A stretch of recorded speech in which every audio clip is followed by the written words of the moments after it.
आजमगढ़ में ऑपरेशन सिंदूर के बाद युद्ध विराम के फैसले को लेकर आम आदमी पार्टी ने प्रधानमंत्री नरेंद्र मोदी पर जोरदार हमला बोला है।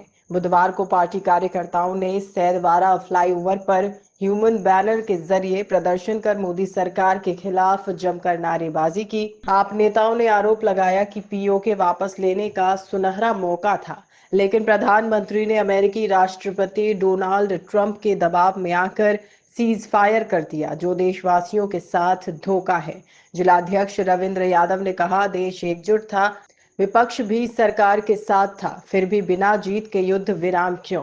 उन्होंने पूछा कि सीज फायर की खबर भारतीय सेना या प्रधानमंत्री के बजाय अमेरिका से क्यों आई। नेता अनिल यादव ने कहा कि पीएम मोदी ने खुद ऑपरेशन सिंदूर की शुरुआत की थी, लेकिन अंतिम मोर्चे पर पीछे हट गए। सीज फायर की घोषणा ट्रंप करें और हम चुप रहें, यह आत्मसम्मान पर चोट है। मैं रविंद्र यादव, जिला अध्यक्ष आम आदमी पार्टी आजमगढ़। आज का धरना प्रदर्शन हम लोगों का जो पाकिस्तान के ऊपर सैन्य कार्रवाई हुई थी और जिस प्रकार से सीज फायर का निर्णय लिया गया, इसी के खिलाफ हम लोगों ने धरना प्रदर्शन किया था।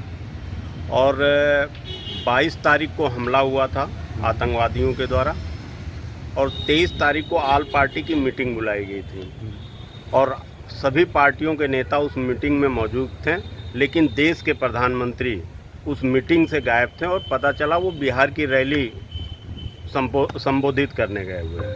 और उस मीटिंग में ये निर्णय हुआ कि देश के प्रधानमंत्री को देश की 124 करोड़ जनता और सभी विपक्षी दलों के नेताओं, पार्टियों का समर्थन था कि आप निर्णय लीजिए और पाकिस्तान को मुंह तोड़ जवाब दीजिए।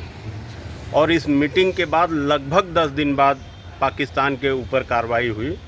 क्या इस बीच में जो 10 दिन था तुरंत कार्रवाई क्यों नहीं की गई? क्या उन आतंकवादियों से देश से बाहर जाने के लिए समय दिया गया था? पहला कारण तो ये है, क्यों 10 दिन बाद निर्णय लिया गया? चलिए ठीक है। और 10 दिन बाद कार्रवाई होती है और हमारी भारतीय सेना पीओके को अपने कब्जे में लेने की स्थिति में जब पहुंचती है, उसके पहले ही सीज फायर की घोषणा कर दी जाती है और पता चलता है कि अमेरिका के राष्ट्रपति ट्रंप के दबाव में ये निर्णय लिया गया। तो वह कौन सा व्यापार था जिसके नुकसान को रोकने के लिए मोदी जी ने सीज फायर का निर्णय लिया? अगर सीज फायर का निर्णय न लेते तो आज पाकिस्तान शायद फिर दोबारा 2 टुकड़े में होता और पीओके भारत का हिस्सा बनता। और जिस प्रकार से भारतीय जनता पार्टी के नेताओं ने सैन्य अधिकारी के ऊपर बेहुदा टिप्पणी की, आतंकवादियों की बहन बताया, बहुत ही दुर्भाग्यपूर्ण है। और उसके बावजूद दूसरे इन्हीं के पार्टी के नेता ने कहा कि भारतीय सेना मोदी जी के कदमों में है। और इन दोनों नेताओं के ऊपर आज तक भारतीय जनता पार्टी ने कोई कार्रवाई नहीं की। और उसके बाद की स्थिति देखिए कि ये तिरंगा यात्रा निकाल रहे हैं। पहले तो उन अपने दोनों नेताओं के ऊपर कार्रवाई करें। ये नेता देश में रहने के लायक नहीं है जिन्होंने भारतीय सेना का अपमान किया है। ऐसे नेताओं को अपने पार्टी में जगह देने के बाद दे भी रहे हैं और तिरंगा यात्रा निकाल रहे हैं। इससे गंदा काम मेरे नहीं समझ में आ रहा है।